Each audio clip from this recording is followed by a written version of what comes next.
Of course, the man in the brown hat said, there are good policemen and there are bad policemen, you know. You're right, the young man said. Yes. That's very true. Isn't it, Julie? He looked at the young woman next to him. Julie didn't answer and looked bored. She closed her eyes. Julie's my wife, the young man told the man in the brown hat. She doesn't like trains. She always feels ill on trains. Oh yes, the man in the brown hat said. Now my wife, she doesn't like buses.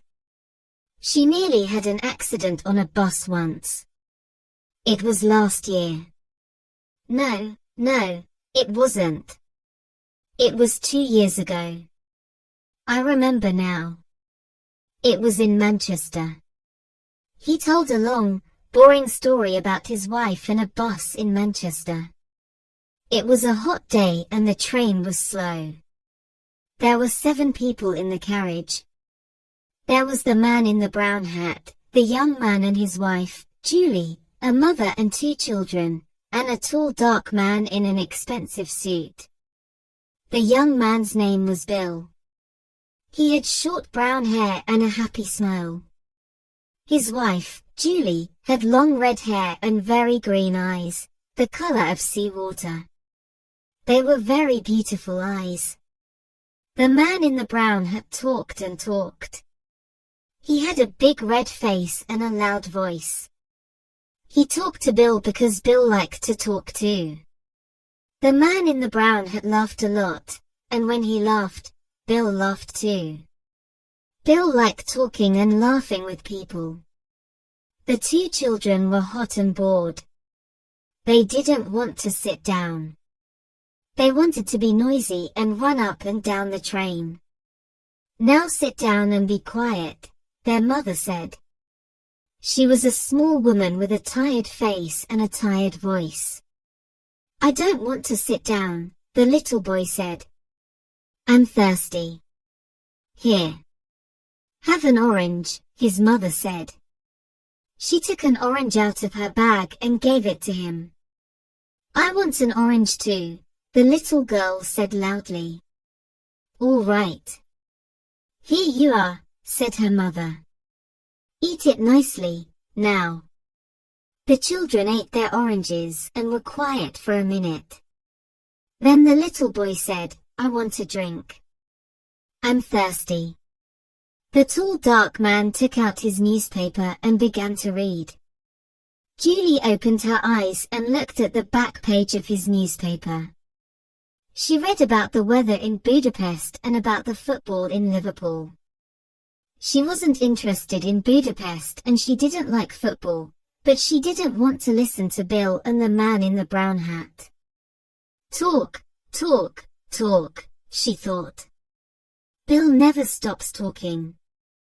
Then suddenly she saw the tall man's eyes over the top of his newspaper. She could not see his mouth, but there was a smile in his eyes. Quickly, she looked down at the newspaper and read about the weather in Budapest again. The train stopped at Dawlish station and people got on and got off. There was a lot of noise. Is this our station? The little girl asked. She went to the window and looked out. No, it isn't. Now sit down, her mother said.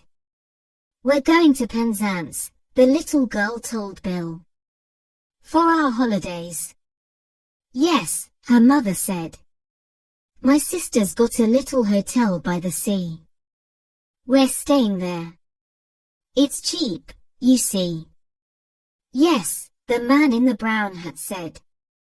It's a nice town. I know a man there. He's got a restaurant in King Street. A lot of holiday people go there. He makes a lot of money in the summer. He laughed loudly. Yes, he said again. You can have a nice holiday in Penzance. We're going to St. Austell, Bill said. Me and Julie. It's our first holiday. Julie wanted to go to Spain, but I like street hostel. I always go there for my holidays. It's nice in August. You can have a good time there too. Julie looked out of the window. Where is Budapest? She thought. I want to go there.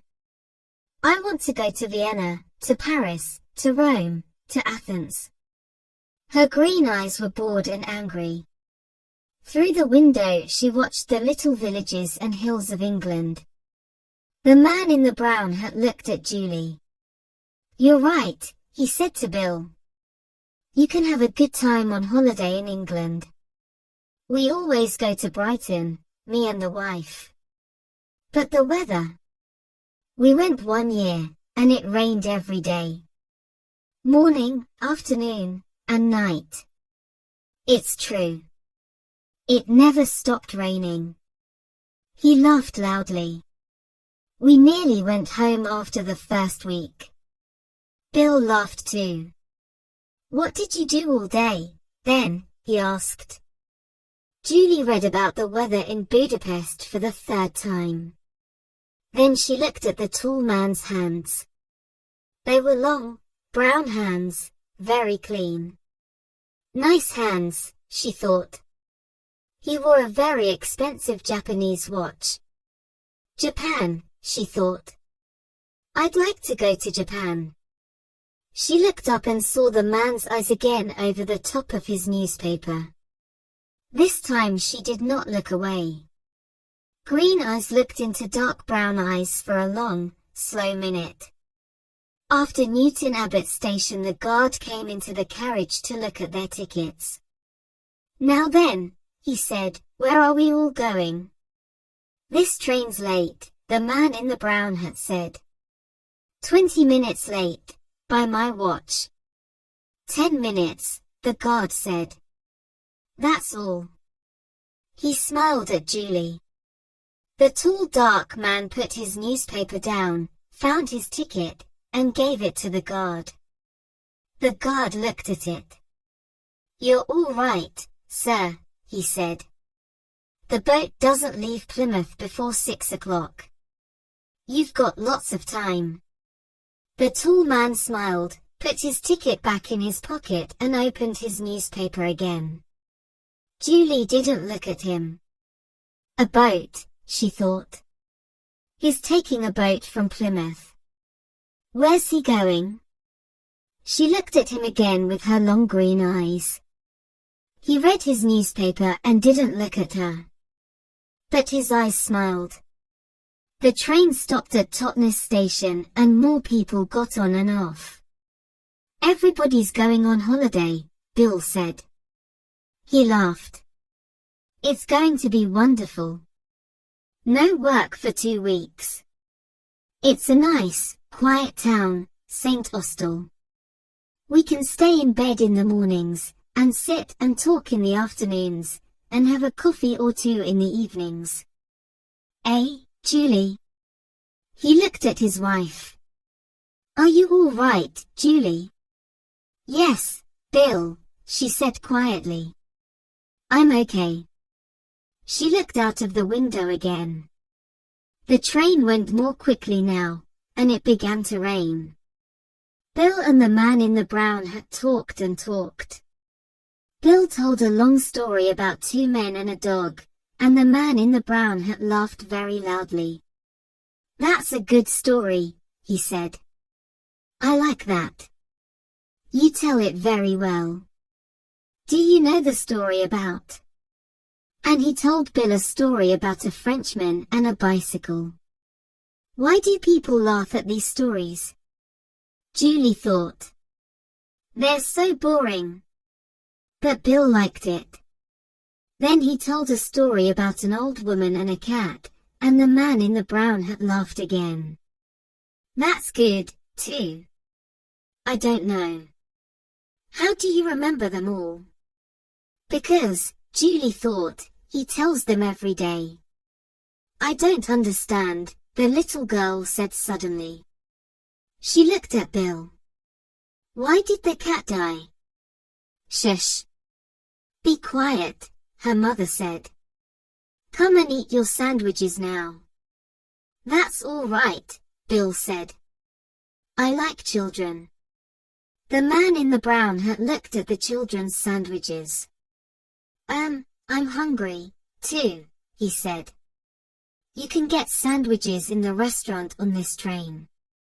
He looked at Bill. Let's go down to the restaurant, eh? I need a coffee too. Bill laughed. You're right. It's thirsty work, telling stories. The two men stood up and left the carriage. The little girl ate her sandwich and looked at Julie. But why did the cat die? She asked. I don't know, Julie said. Perhaps it wanted to die. The little girl came and sat next to Julie. I like your hair, she said. It's beautiful. Julie looked down at her and smiled. For some minutes it was quiet in the carriage. Then the tall dark man opened his bag and took out a book. He put it on the seat next to him and looked at Julie with a smile.